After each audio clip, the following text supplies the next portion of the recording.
40 ans durant. Et vous croyez qu'ils s'arrêteront maintenant? Celui qui a...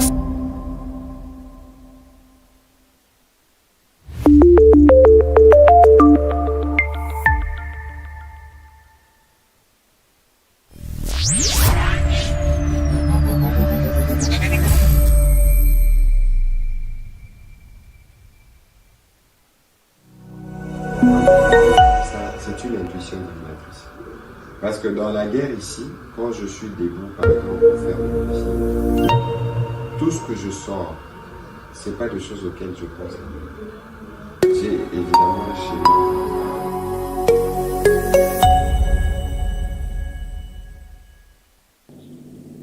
En conséquence,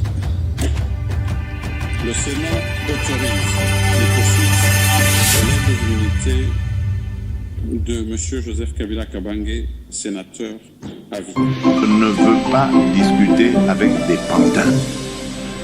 Les pantins ne vont jamais parler de leurs problèmes.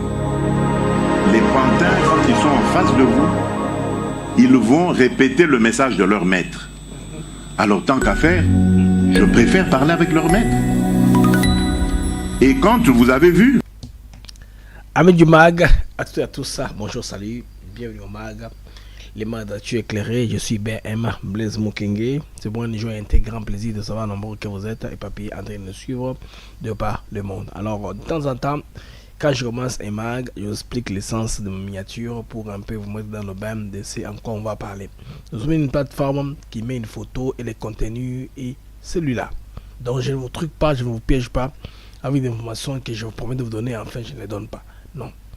Et pas d'habitude à toutes ces informations, toko bêta et yango les amis, vous voyez, les jeux de cartes là. Fléch que dit assisi bakat nyonso, alors on a beaucoup de PK. Toutes les cartes sont entre ses mains. Cela veut dire quoi ensemble? C'est que sur le plan diplomatique, sur le plan stratégique aussi compte tenu du contexte mondial, les USA ont pesé leur balance en faveur de la RDC. Aujourd'hui, je vais me revenir sur la stabilité politique, la sécurité et la sûreté, les infrastructures stratégiques et la transparence totale dans la gouvernance. Ce sont les points clés que l'administration américaine a dû imposer au gouvernement congolais. Mardi passé, il y a eu une réunion de très haut niveau, au niveau du Sénat américain, là où il a été décidé, c'est-à-dire les conseils des affaires Afrique-USA, avec des hauts représentants des Cobalt Metals et aussi des membres du Congrès américain ont discuté sur la voie à prendre par rapport à ce deal entre USA et RDC. Alors j'ai aussi fait un peu de la nuance et il y a trop d'amalgame sur la multiplicité d'initiatives. Même si vous avez aujourd'hui Bossanian aussi ancien rebelle aujourd'hui qui veut qu'il y ait un dialogue inclusif pour que lui se retrouve sur la table, qu'il ait un poste, vous comprenez que il y a des Congolais jusque-là qui ne comprennent pas où est-ce que le pays est en train d'aller. C'est un ancien rebelle qu'on a recruté ou qu'on a repéré par le gouvernement Tshisekedi. Il a même été ministre du gouvernement. Il veut un dialogue inclusif pour qu'il trouve aussi une portion. C'est qu'un pays où les gens qui sont là, ils bouffent de l'argent, les pays ne se retrouvent pas.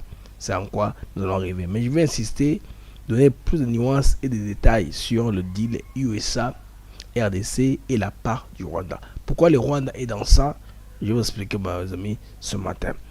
À l'intérieur de la RDC, il y a Mwonde et Mutamba qui sont en train d'être entendus par une commission de l'Assemblée nationale. Ça, c'est un huis clos qui s'est fait là. On va voir comment est-ce que les uns et les autres pourront mettre les ponts l'eau dans leur vin. Alors, les amis, très bientôt, ce sera comme ça la RDC, la production Made in DRC, fabriquée au Congo.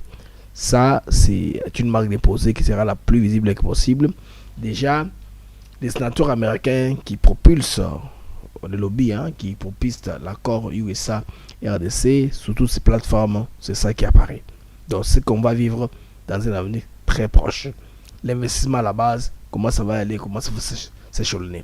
Aussi, les globalistes, c'est ce qu'ils disent, et leurs médias, les réseaux, on comprend déjà leurs fautes. C'est pourquoi les Congolais ont fait ce design ici que j'ai aimé, que j'adopte. On montre que quand on coupe Kagame, c'est Kabila qui sort dedans. Vous comprenez? Trump, tu sais que de l'autre côté. Donc, Kagame n'a plus de cartes entre les mains. Ce que vous devez comprendre dans le MAG du matin, je vais vous apporter un peu ce genre de réflexion pour que tout sur le Magamoya fond Yamboka na biso to comprendre to kende wapi. Alors East Africa les amis, ça chauffe en East Africa. Opération repentance ou stratégie électorale, on ne sait pas ce qui se passe. Ruto qui demande pardon à tous ses voisins, Ouganda, Tanzanie ou oubliant la, bon, mais ce n'est pas voisin de toute façon. Il a demandé pardon globalement.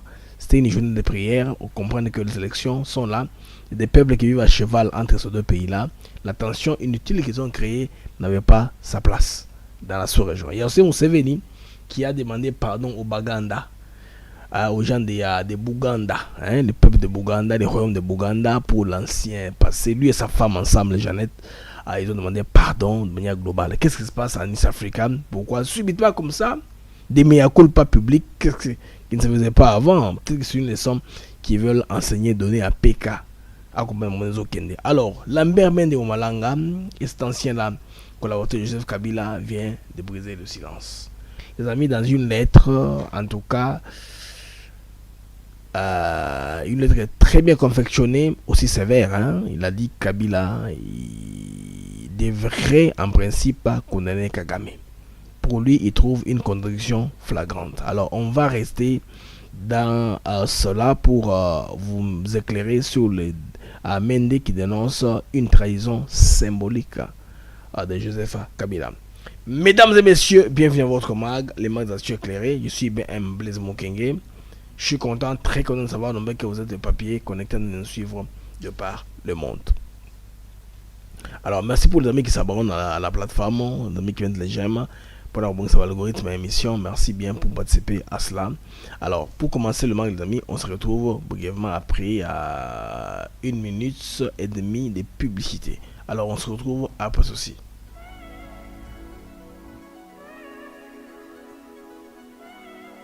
Nous sommes ici à Maluku sur un de nos nouveaux sites, Songolo Park, où nous vendons nos terrains de 20 mètres sur 20 pour 5 500 $. Tous nos terrains sont cadastrés et on n'est pas loin de la zone industrielle où le chef de l'État est en train d'investir, c'est-à-dire l'usine de Pepsi Cola, et c'est lui qui nous fabrique des carreaux. Alors pour cela, 2 numéros pour nous joindre. Vous pouvez appeler à Kinshasa au 243 898 072 251 et là vous appelez Jean-Paul. Sinon ici en France vous pouvez me joindre au 06 41 18 97 92.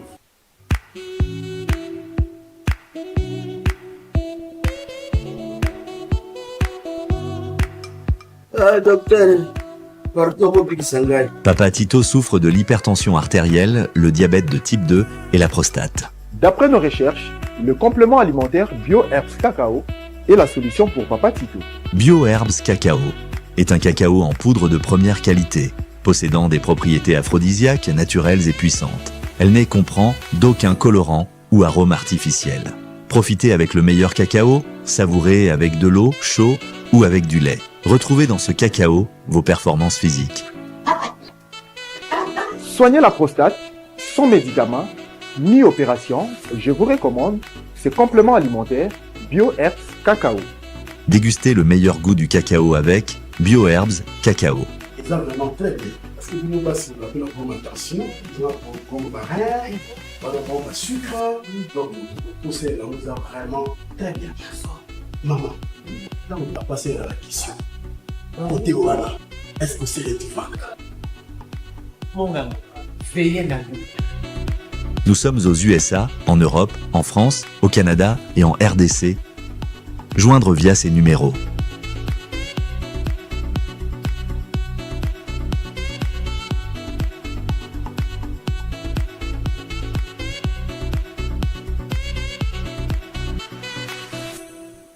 BioHerbs Cacao. Pour devenir distributeur, écrivez-nous sur gmsociety1gmail.com ou en appelant sur ces numéros. Adresse Kinshasa, 17 rue de Marais, Kingombe, à côté de DGI. Amis du Mag, nous sommes là une fois de plus. Je suis BM Blaise Mokenge. Je suis content, très content de savoir nombreux que vous êtes connectés en train de nous suivre de par le monde. Alors, tous les amis qui m'écrivent, qui me textent, s'il vous plaît, je suis en direct. Je n'ai pas le temps de s'occuper de cela. Cela viendra plus plus tard. Alors les amis, les deals entre les États-Unis et la RDC, en tout cas, les lignes sont en train de bouger sérieusement. Mardi, il y avait une réunion, n'est-ce pas, là au niveau des États-Unis d'Amérique, une réunion très stratégique. Alors il y a des réponses qu'on va trouver, n'est-ce pas, dans tout ce qui s'est dit là. Il y a trop de confusion sur la toile. On dit qu'il y a trop d'initiatives de paix, d'OA, tout ça. Lomé n'est même pas un cadre. Et il y a des mecs qui est nommé pour remplacer Lorenzo, mais on dit tout ça sont des initiatives de paix qui sont allées chercher, les évêques, tout ça. Il y a beaucoup d'initiatives là, mais il n'y a pas tout ça. Ce que vous devez comprendre, amis, le mardi dernier, dans une réunion capitale, s'est tenue entre les représentants américains de très haut niveau, hein, et des acteurs congolais, n'est-ce pas, soucieux de comprendre tout ce qui se passe autour du partenariat stratégique. Le lobbyiste américain Van Batten, qui est très connu dans le monde, qui a généré ceci pour lui, les Congos, très bientôt on va voir ce genre de scène au Congo. C'est-à-dire des produits qui seront estampillés Made in DRC. Ça c'est une garantie qu'il a, c'est un rêve qu'on va arriver là-bas. Alors des questions que les Congolais vont se poser, nous devons les lire méthodiquement pour expliquer aux uns et aux autres qui sont les tenants et les aboutissants. D'abord, sur le plan de la stratégie et de la géopolitique, je dirais que Tshisekedi aura une très longueur d'avance parce qu'il a récupéré les cartes entre semaines. C'est pourquoi dans ma miniature, je l'ai exprimé comme cela. Donc Tshisekedi a les cartes entre semaines. Vous voyez, quand Trump s'est rencontré avec Zelensky, il dit à Zelensky ceci: You don't have the card in your hand. Zelensky a compris la tête. Reste la carte, il y a carte à vous non. Vous avez la décision finale. Nous sommes ça là, il faut jouer pananga. C'est ce qui s'est fait. Ici, la RDC, les amis, Tshisekedi a ravi les cartes. Le mec Kagame, qui est vraiment perplexe. Boni Boyko, tous les cartes sont donnés de Fachi et les jeux est en train d'être joués et d'être finalisés. Nous allons aller, les amis, méthodiquement, hein, parce que tous ces acteurs-là qui sont très clés. Alors, voici, les amis, pour vous comprendre très bien. Qu'est-ce qui va se passer entre les États-Unis et la RDC? Il faut comprendre. Donc, on va se baser sur 4 piliers majeurs. Surtout ces 4 piliers-là que tout va aller. 1. Il y a la stabilité. 2. La sécurité et la sûreté. Sécurité et sûreté sont ensemble. Les infrastructures stratégiques pour les transports, tout ça. Et puis la transparence totale dans la gouvernance. Sous base de ces 4 piliers, je vais vous faire résonner, les amis, là où nous sommes en train d'aller dans le deal américain. Parce que tu sais qu'il dit, il y a les cartes en ses mains. C'est quoi? C'est l'homme qui a les cartes. Il a très bien tiré des PK facilement comme ça. Le Rwanda de Paul Kagame est-il impliqué dans le deal, oui ou non? Ce que les Congolais doivent être en mesure de comprendre. Les amis, le Rwanda n'est pas impliqué dans le deal États-Unis-RDC. On biaise le narratif, on biaise la réponse, on désinforme l'opinion pour opposer les peuples à Tshisekedi. Parce que le seul rempart par lequel les opposants peuvent torpiller les choses, c'est si les peuples se soulèvent. C'est le seul moyen que les Américains vont se retirer, ou vont ralentir, ou vont penser deux fois. Aussi longtemps que tout est calme, tout est au contrôle, il n'y a rien de spécial. C'est d'aller bon train. Bon train. Les amis, le deal est exclusivement entre USA et RDC. Le Rwanda n'est pas concerné par cet accord. Le Rwanda et la RDC, c'est un accord de paix séparé. Ils ont un lien avec l'accord entre les États-Unis et le Rwanda. Ça, il faut que tous soient d'accord. Toute implication rwandaise serait en tout cas encadrée par des accords uniquement et ne touche rien de l'investissement ou engagement du deal américain. Comme le Rwanda fait trop de bruit, les Rwandais sèment à fou des autres, comme on avait dit à Eric Prince, c'est que on va encadrer le Rwanda pour que ça ne déborde pas. C'est pourquoi maintenant on est en train de chercher à que les Rwandais s'engagent sur des mécanismes formels avec la RDC. N'est-ce pas? Les Rwandais enseignent avec la RDC, en quelque sorte, les Rwandais creusent sa propre tombe. Ben, je sais que Kagame tentera Trump, hein, jusqu'où il peut aller. Parce que lui, c'est un homme de nerfs. Il veut tenter. Est-ce que le président américain va-t-il aller loin ou il va seulement s'arrêter là où nous sommes? Ça, c'est what and see. Alors, les amis, là, c'est d'accord maintenant. Le deuxième volet, les amis, je veux parler de la traçabilité et de la corruption. Qu'est-ce que les Américains vont faire, n'est-ce pas, pour éviter la corruption en RDC? Ça, c'est très clair, n'est-ce pas? Parce que c'est qu'à un moment, il a aussi reconnu que notre système n'est pas si parfait, mais on va travailler dans le sens d'arranger les choses pour qu'il y ait une transparence et une très bonne traçabilité, n'est-ce pas, pour bien gérer les pays. Déjà, à l'interne de la RDC, qui était concerné par cela, déjà, il faisait beaucoup de campagnes, il en parlait, hein, tous les jours ici, la corruption, tout ça, la traçabilité. Les gens pensaient que Tshisekedi racontait des histoires, des fables. Alors, je remets tout le monde sur l'équation pour comprendre nos amis qui ont généré ça. Bravo à eux. Alors, les amis, il est très important que je vous ramène ces faits. Hein. Ce que le président Tshisekedi est en train de penser et ce qui risque vraiment d'avoir lieu sur le terrain. Tshisekedi avait reconnu, bien sûr, hein, parce qu'il avait été aussi reçu là en vidéoconférence, hein, les défis liés à la corruption et a exprimé l'engagement d'y mettre fin. Parce que les collaborateurs qu'il a autour de lui et tout le système congolais, c'est un système de prédation. Donc, si besoin de pouvoir, au groupe de pouvoir, T5 et Onginda comme millionnaire. C'est pourquoi tous ceux qui ont le règne du pouvoir, ils ont la signature, souvent ils se servent. Maintenant, il faudrait mettre fin à cela. Des fois, on a vu les organes qu'on a mis, les auditeurs comme ceux qui sont dans la chaîne de dépenses, c'est rentrer dedans, c'est bien, déjà pour la démocratie et la transparence, mais c'est très mauvais si ces gens-là forment maintenant un bloc, un clan. Ils commencent à piller le pays, c'est pas bon. Moi, j'aime quand l'IGF et les finances se battent. Il faut abonder. Tout le monde a la traçabilité. Quand Moutamba et vont de se battre, ça c'est bien. Ce sont des signes de démocratie et de transparence, parce que les gens, ils dénoncent ce que vous faites. Mais si maintenant vous vous accordez comme un syndicat, comme une mafia, pour voler le pays, finalement, le peuple ne va se retrouver à rien. Alors, cela a touché les amis à de nombreux membres du Congrès américain qui disent qu'il va s'y mettre pour travailler, pour mettre fin, n'est-ce pas, l'impunité. Les membres du Congrès américain étaient très séduits par ce que Tshisekedi avait promis. Alors, des mécanismes rigoureux ont été mis en place pour garantir, en tout cas, qu'aucun politicien, ni même membre de famille de Tshisekedi, ni même qu'autant de Tshisekedi, ni même autorité morale, ni même celui qui était populaire d'un coin ou l'autre, ne puisse interférer dans la gestion des fonds et des projets. La transparence est non négociable. Il n'y a pas de négociation sur la transparence. Non, moi j'ai trouvé une tout, moi je suis un leader, notabilité. Non, il n'y a pas ça. Il n'y a pas ça. Si on veut que le pays se relève, il faut oublier l'influence politique. Là, Tshisekedi, les membres du Congrès américain ont applaudi pour lui quand il a promis dans ce sens-là. Alors, les monnaies congolais, mes amis, seront-ils exportés bruts ou raffinés?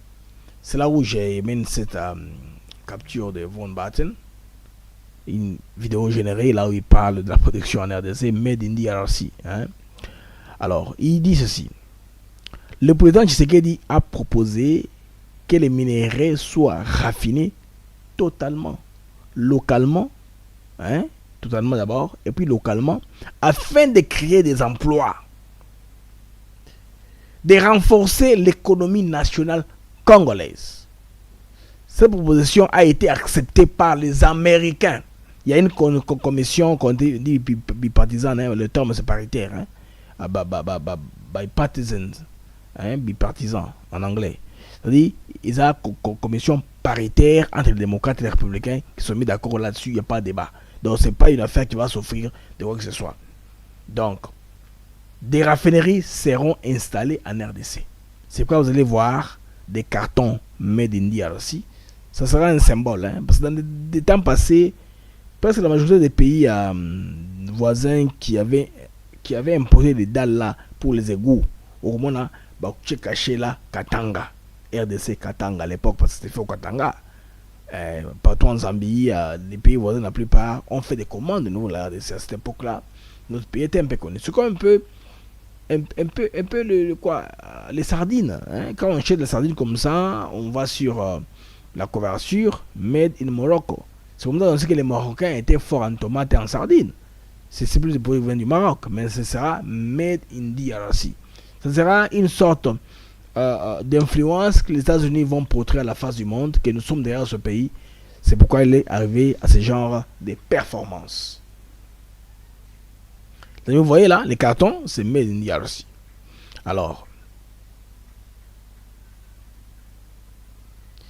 qu'est-ce qu'on va faire de la sécurité? C'est une question claire qui s'est posée. La réponse est celle-ci. Les USA envisagent de mettre en place des bases militaires stratégiques. Alors, je dois être spécifique, les amis, pour vous comprendre ce qui va se passer. Les Américains ne vont pas venir se battre pour les Congolais. Pour la sécurité, bon, jusque-là, la guerre active, c'est avec le Rwanda, mais on va quand même sécuriser les pays de manière globale. D'autres pays n'ont pas de velléité là d'occuper les Congo ou que ce soit. Donc, ce sera la paix totale. Mais il est important de signaler cela. Les soldats américains ne seront pas déployés en RDC. Mais seuls des instructeurs américains, pas comme on a vu les Roumains là qui ont fait, non. Ce sont les Américains qui seront là, spécialistes, conseillers militaires. Donc ils vont accompagner l'armée congolaise pour renforcer ses capacités. C'est les FARDC qui auront une vraie montée en puissance. Au moins on aura un programme comme ça à l'époque du Maréchal, avec une base à Kamina. Il y avait des routines à tout moment. Il y avait des formations des soldats américains et congolais avec les pilotages des MiG, des F-16 à l'époque, Mobutu, c'était comme ça, les pilotes d'hélicoptères, c'est comme ça qu'on a formé tout le monde. Donc les Américains ne vont pas mettre pied en RDC, ce sera plutôt les FARDC qui seront formés par les instructeurs américains, officiellement envoyés par le gouvernement américain, avec qui nous serons en programme. Alors, maintenant, si Kagame signe un accord avec la RDC, et serait-il plus tard, qu'est-ce qui va arriver? Alors tout cela, au cours de cette organisation-là, le mardi passé, tout a été donné au clair. L'Union se pesami bandeko potoyoka nini ezoleka. La paix est la condition essentielle à la mise en place du deal des États-Unis et de la RDC. Si Kagame jamais espérait violer les accords après signature, comme il le fait d'habitude, en tout cas, il s'exposerait à des sanctions sévères et immédiates. Donc d'une ampleur jamais, en tout cas, vue ou connue par le Rwanda. Donc dans les 24 heures que je suis, 48 heures, vous allez voir le régime de Kagame est tombé. Parce qu'il a défié un projet qui sera très intéressant et pour les Congolais et pour les Américains. Maintenant, quant au retour de Kabila, vous comprenez, déjà j'ai suivi Africa Arabia, Christophe Garou, qui disent que ça va compliquer les choses, tout ça. C'est comme nous Congolais, nous avions dit par le passé. On veut congoliser les conflits. On veut faire une affaire congolo-congolais. Alors que nous savons que les troupes qui sont là sont des troupes rwandaises. La personne de Kabila comme chef d'État, ancien chef d'État, et le président des troupes rwandaises. On veut séparer, pour que ce ne soit pas une guerre d'agression. On veut rendre le conflit congolais-congolais comme ce sont les Congolais qui se battent de l'interne.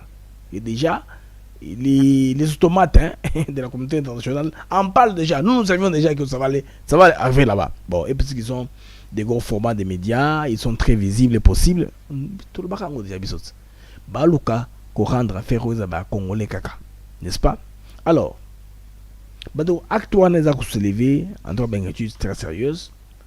Les mouvements de Kabila, en tout cas, sont étroitement surveillés. Voyez bas. Attention qu'il y a se perdre dans le brouillage, comme je l'ai dit hier, on le surveille. Son dossier sera soumis au Congrès américain la semaine prochaine. Next week, semaine prochaine. La semaine de la fin du mois. Son dossier sera soumis au Congrès américain. Tout dépendant de les États-Unis restent vigilants sur toute tentative de déstabilisation imminente. Nous disons Azolinga Acha Congo a fait à 100. Missou et Oncle Sam, ils sont sur lui. On va permettre cette fois-ci que n'importe qui, de n'importe quelle bourse qu'il vienne, et qu'on déstabilise la RDC en tout et pour tout. Alors, je venais de comprendre, les amis, de la durée du partenariat. Les Américains ont dit ici dans le panel, ceci, il s'agit d'un partenariat à long terme. Donc, c'est pas quelque chose qui sera très non, c'est à long terme. Les Américains vont rester au Congo, ils vont entrer pour y rester. Quand on dit 15 ans, c'est dans un premier temps. Ça peut au-delà de 15 ans. Ça peut être comme au Vietnam, 40 ans. On ne sait jamais. Donc c'est pas qui commence déjà qu'il faudrait garantir. Tout président qui viendra au pouvoir remplacera son prédécesseur et le deal va continuer. Les Congolais au Soudan qui se retrouvent, tant mieux. Maintenant, qu'est-ce qu'on dit par exemple en ce qui concerne le deal là? Est-ce que l'appellation du siècle sont pesant d'or? Faudrait-il appeler ça deal du siècle parce que le siècle a beaucoup d'activités? Les Américains ont dit oui. C'est le deal du siècle. Parce que ils vont mobiliser des milliards de dollars américains en termes d'investissement dans les infrastructures au Congo, pas aux États-Unis d'Amérique. On fera des ponts pour qu'il y ait fluidité au niveau du Congo. La RDC, la sécurité et la technologie, très important. Les jeunes gens congolais pourront apprendre, être à niveau de diriger leur pays. On ne va pas voir un pays qui sera investi, envahi comme un Eldorado, pas comme Dubaï. Les Indiens, les Pakistanais, les Libanais, non. Technologie, Niger, non, c'est pas comme ça. Les Américains ont été clairs là-dessus. Donc, ils ont déjà une banque, Exim Bank des États-Unis d'Amérique, est prête à garantir les crédits pour l'entrepreneur américain qui veut investir en RDC. Ils ont déjà une banque et beaucoup de lignes de crédit au niveau des États-Unis d'Amérique. Si tu es américain, tu as une compagnie, une société sérieuse, vas-y sur le site des paiements, je pense qu'il y a le lien d'Exim Bank, va dans la réunion des Von Batten, le lobbyiste là pro-républicain qui a travaillé avec Tshisekedi, n'est-ce pas, pour rapprocher la gouvernement de Tshisekedi et Trump pour prendre les minéraux de la RDC. Donc tout est là en ligne. Donc la banque existe déjà. Les Congolais, les amis, auront 90%, 90% des emplois dans des entreprises américaines. Seulement 10% seront, n'est-ce pas, aux personnes américaines et aux experts. Les Congolais, c'est 90%. Donc les Américains sont là prêts à nous accompagner de la patience. Ils savent que si dans le pays commence à prendre les Zimbabwéens, les Zambiens, les Nigériens, les Tanzaniens pour les jobs, ça va créer des frustrations sur le plan interne, social. Or, c'est pas là, ça leur objectif. Les Américains, figurez-vous, ne sont pas comme les Chinois. Ils sont très informés. La CIA, leurs agences de renseignement ou leurs multiples agences, ils sont très présents, en tout cas au sol congolais. Ils savent jauger l'opinion par rapport à ce qu'ils ont apporté et est en train d'aller. Ils vont dépenser des milliards. Donc ils ne font pas blaguer là-dessus. Donc, en ce qui concerne les amis investissement, vous comprenez que les Congolais, 90% des Congolais vont avoir l'emploi qui est garanti. Bon, c'est bien. Et puis, on a vu qu'il y aura une vente exclusivité aux Congolais d'acheter les parts. Bon, on est bien au Tambongo. Bon, actionnaire avec les Américains, je vous informe que des actions seront réservées et vendues exclusivement aux Congolais. En plus, les entreprises américaines collaboreront avec les sociétés congolaises. Enregistrées bien sûr à l'ARSP. Il faut s'enregistrer dans l'ARSP pour le service tierce. Le service sous-traitance, le service à différents services connexes, nettoyage, tout ça, catering. Ça amène l'économie à se développer, à décoller même. Donc, ce service, il a mis très bien. On va voir que nous serons sur une très bonne piste. Donc, en conclusion,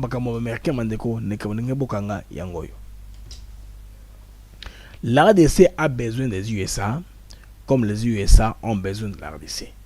C'est ce qui met en avantage. Tout derrière cela, ils veulent s'accrocher. Ce partenariat est un tournant stratégique pour l'Afrique centrale. Comme l'ADC, Kagame il n'a plus la marge de manœuvre. Les cartes sont désormais entre les mains de Félix Tshisekedi pour nous donner ça. Capture Rwanda, là où je parle des cartes, les cartes sont désormais entre les mains de Félix Tshisekedi Chilombo, le président congolais. Il a les cartes parce que c'est pas parce qu'il est intelligent ou il est fort, il est mbingazor, non. Les contextes actuels mondiaux les favorisent. Ce que les Américains ont besoin, les Rwandais n'en ont pas. Tout ce que le Rwanda a, c'est une réclamation. Il fallait voir même la réunion d'hier, avant-hier à Kampala, là on a envoyé James Kabarebe en place d'Olivier Ndongidere et les autres. Donc les Rwandais, eux, leur système contrebande, voler, envoyer les groupes armés, ça non, victimisation, tout ça, ça marche plus. Actuellement, Tshisekedi a trouvé des cartes entre ses mains parce que les cartes lui ont cherché. Alors qu'il a voté. Son pays a les potentiels d'aider ce que les Américains ont besoin pour décoller l'économie. La tech, la défense, les terres rares, tout ça, on en a besoin. Les batteries de véhicules électriques, pour que les véhicules électriques les prix puissent baisser, il faut les avoir en RDC où tout est raffiné sur place. Hein? Comme Von Batten nous a dit, tout est raffiné sur place. Made in DRC, made in Congo. En train de passer comme ça. Donc, la nouvelle dynamique mondiale place le Congo au centre des enjeux géopolitiques et économiques. Donc, il est autour du Kangote. C'est que le Bakatouana a le côté Kangote. Ils ont par rapport à la position en Boganabiso. Par rapport à la position, c'est pourquoi les uns et les autres cherchent à se positionner. Mais Tshisekedi n'est pas seulement, comme on dit, pro-américain, américain. Non. Il va aussi toutes les opportunités qui s'ouvrent au devant de lui. C'est pourquoi, comme une sorte de pression, aussi rappelant à Washington qu'ils sont partenaires clés de là. Quand les Congolais, les panafricanistes 2.0, pour ceux qui Tshisekedi aller vers la Russie, vous vous rappelez à cette époque-là, non? Tshisekedi est resté calme et serein avec son groupe de partenariat auquel il avait fait confiance. Ça, c'est monsieur l'ambassadeur de la Russie en RDC, Karl Tikaz. Karl Tikaz, il est là, il a rencontré le président Félix Tshisekedi, ils ont parlé de beaucoup de choses. Bon, c'est bien sûr, hein, c'est pour affirmer que Kinshasa, dorénavant, va pour la multiple polarité. Kinshasa ne veut pas seulement se focaliser sur un seul partenaire, parce qu'on a besoin de la Russie pour d'autres occasions aussi. Il n'y a pas seulement l'investissement qui est là-bas. La Russie, bien sûr, peut être là comme un plan B, hein, les cas des pays de Sahel qui ont bénéficié de l'appui de la Russie. Alors, beaucoup de gens, panafricanistes surtout, ont posé ce qu'il y a à l'époque pour aller vers la Russie. Ce qui n'a pas trouvé l'opportunité, il est resté sur ses anciennes alliances. Il y en a qui ont trouvé que c'est une faiblesse. Non. Tout cela, c'est un langage diplomatique très fort qui se donne ici aux yeux du monde. Et le monde comprend que il est finalement un fond diplomate. C'était hier, le 27, qu'il a reçu l'ambassadeur de la Fédération de la Russie en ADC, Karl Tikaz. Cette rencontre, bien que brève, s'inscrit dans une logique de réalignement géopolitique affirmée par Kinshasa. Alors, ce qui est important, la présence russe à Kinshasa s'est fait plus visible et plus audible, et désormais, parmi les jeunes gens de la RDC, quand ils font les marches, ils vont applaudir pour les Russes, pour dire que vous êtes des bons amis, les autres sont des traîtres. Chaque fois qu'il y a une marche contre les ambassades, par exemple, dans le cas où les jours où Goma était tombé entre les mains des Rwandais, vous vous rappelez, il y avait des casses à l'ambassade de la France, de la Belgique, il y avait des menaces, l'ambassade du Rwanda a été torchée, l'Ouganda, tout ça, et vous comprenez tous ces amis. La RDC donc souhaite diversifier ses partenariats, son partenariat avec tous les pays dans le monde. Donc c'est une politique d'équilibre qui est assumée malgré que nous serons en programme avec les États-Unis. Seuls les États-Unis ne suffisent pas pour vous appuyer sur le plan mondial. Les États-Unis, c'est déjà un acquis. Mais il faudrait avoir des alliés pour que, une fois nous sommes dans les conseils des nations, des décisions importantes qui doivent être prises, que nous puissions aussi avoir de l'appui des uns des autres. Parce que Washington, bien sûr, a la même mise, mais il y a Beijing, il y a Moscou qui nous observent aussi là de loin. Il était important, nos amis, de comprendre que on parle avec tout le monde et coopérer et mettre notre pays sur une très bonne voie. Alors, pour quel enjeu la RDC tient à rester, n'est-ce pas, à avoir un certain équilibrisme sur le plan de la diplomatie, on veut diversifier, on veut avoir une diversification, voilà, géostratégique. La Russie se positionne comme un partenaire alternatif sur le plan sécuritaire, minier et technologique, mais on ne va pas dans ce chemin-là. Nous avons opté pour les États-Unis d'Amérique. Mais le contexte maintenant du Grand Lac, Kinshasa pourrait bénéficier d'un appui diplomatique surtout. C'est pourquoi le diplomate russe est là, diplomatique, dans les cas où il faut voter dans les organisations multilatéraux. L'organisme multilatéraux, je voulais dire. les forums multilatéraux, organisations multilatérales, notamment face à l'agression rwandaise. Celle-ci, il faut savoir jongler. Parce que Washington ne va pas tout faire seul. Il faut l'appui des autres aussi. Donc c'est un message indirect. Ce geste diplomatique là, on dit que non. Malgré qu'on est avec les États-Unis, la France et les autres, la Chine, c'est ça, non? Nous avons une diversité des partenariats. Donc ça, c'était M. Karl Takiz. Donc l'ambassadeur de la Russie à Kinshasa en RDC. Cela ouvre un chapitre discret mais stratégique de la diplomatie de Kinshasa, malgré qu'ils sont dans les lits avec Washington. Là, bravo, en tout cas, à la diplomatie congolaise pour le travail. Président Félix Tshisekedi, Madame Thérèse Komba-Wagner, et toutes les personnes là autour de la diplomatie congolaise, M. Didier Manzenga et compagnie, tout le monde là qui est dans la diplomatie congolaise. J'adore ce que vous faites. Vous faites un travail qui doit transcender ma ligne, ils ont bougé ma ligne sérieusement. Tout ce que vous faites là est très bienvenu de ma part. Je vous appuie pour cela.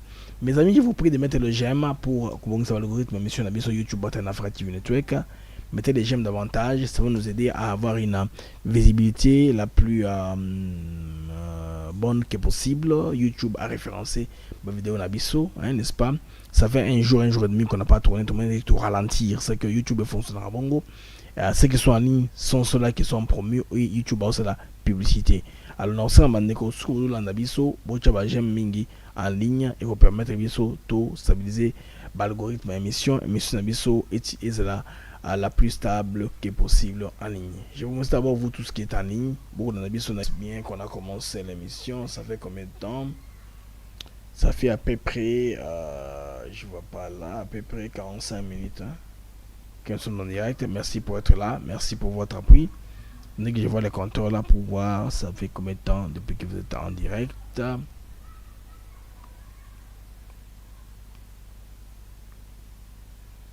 Bon, c'est depuis quelques temps, environ plus d'une trentaine de minutes que vous êtes en direct.